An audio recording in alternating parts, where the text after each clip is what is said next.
Welcome to A Year in the Bible with Daily Grace. The Bible tells one big story of redemption, and we want to spend 5 minutes every day journeying through the Bible from start to finish and exploring how all of it points to Jesus. Hey everyone, welcome back to A Year in the Bible with Daily Grace. My name is Aubrey Coleman, one of the hosts for the podcast, and today we're looking at 2 Kings chapter 7 through 9. In today's chapters, we've got a lot going on.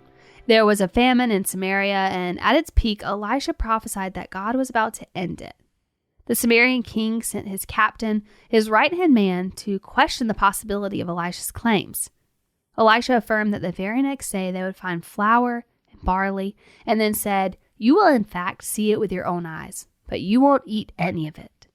There was clearly unbelief from the king and his captain, and God would bring consequences for it.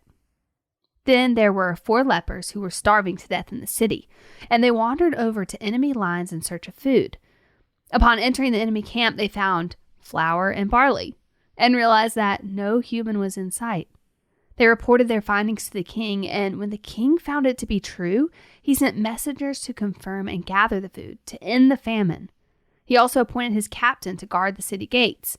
But because of the captain's unbelief, Elisha's words came true, and he never ate the food, and he was trampled by people at the city gates. This served as a difficult reminder not to harden hearts to the messages of God. Do you remember the Shunammite woman whose son Elisha brought back to life? Well, she enters into the picture again. Elisha told her to leave town before the impending famine that we just talked about that lasted for 7 years. She did exactly as he told her to, and her family lived as resident aliens in the land of the Philistines. When the famine ended, she returned home to realize that her home was inhabited by strangers. She went to make an appeal to the king to get her land and home back. And in God's perfect timing, the king was sharing stories of great things Elisha had done, including restoring the life of the Shunammite woman's son. She appeared just in time to confirm the miraculous story. After making the connection, the king decided to send a court official with her to get back all that was rightfully hers. We could call it coincidence, but God's provision was clear, and he granted her favor in the eyes of the king. Now, Ben-Hadad, if you remember, we talked about him near the end of 1 Kings. He was the king of Aram and went to war with King Ahab and fell weak to defeat. But King Ahab disobeyed God and spared his life. So now he's become ill. He sent a man, Hazael, to give a gift to Elisha in hopes of receiving healing in return. Elisha guaranteed healing from this particular illness, but said that Ben-Hadad will surely die. Then Elisha wept. Elisha's tears reflected what he knew was to come for the nation of Israel. Elisha shared that Ben-Hadad would die at the hands of Hazael because he would become king. Hazael was shocked. How could such an act be done by him? But Elisha knew what he was capable of and the horrors he would inflict on the nation. Just as Hazael returned home to tell Ben-Hadad that he would recover, he killed him the next day and took his place as king. Now back to the northern kingdom, the prophet Elisha told a man to travel to Gilead and to make oil with him. The man was told to find Jehu, Jehoshaphat's son, and to take him to an inner room. He was then to pour the oil over Jehu's head and to tell him that God anointed him to be the new king of Israel. And he did just that. After King Jehu was anointed, he went to conspire against the current king, Joram. King Jehu reminded him of the idolatrous ways of Joram's mother, Jezebel, and how her wickedness had only incited war. Joram fled, but was eventually killed by King Jehu's men. After that, King Jehu sent for Jezebel to be killed too. Her death was as horrible as her idolatrous and wicked ways. Elisha's prophecy from 1 Kings was fulfilled, that dogs would devour her flesh, and no one would know where she lay.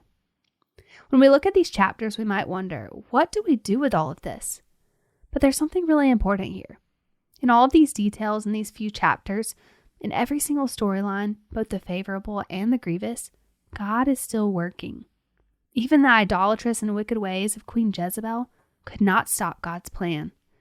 When things seem to be falling apart, when situations don't pan out like we'd hope, and when evil seems to win, God is using every opportunity to accomplish his purposes. Because of the gospel of Jesus Christ, there are good things to come for those who belong to God. Elisha's prophecies given by God held insurmountable value, and God accomplishes everything he sets out to do. We may not always understand or see how our circumstances fit in his redemptive story, but we know his promises are true, and His purposes are never thwarted, and we can trust in Him. Thanks so much for joining us again today, and be sure to follow along on our Instagram pages at Daily Grace Podcast, and check out our website, www.thedailygraceco.com, for all kinds of fun resources. And you can always find resources to accompany the podcast at dailygracepodcast.com. If you enjoyed today's episode, we would love for you to take a moment to leave us a rating or a review on iTunes just to help more people find out about our show. Thank you so much, and we look forward to chatting again with you tomorrow.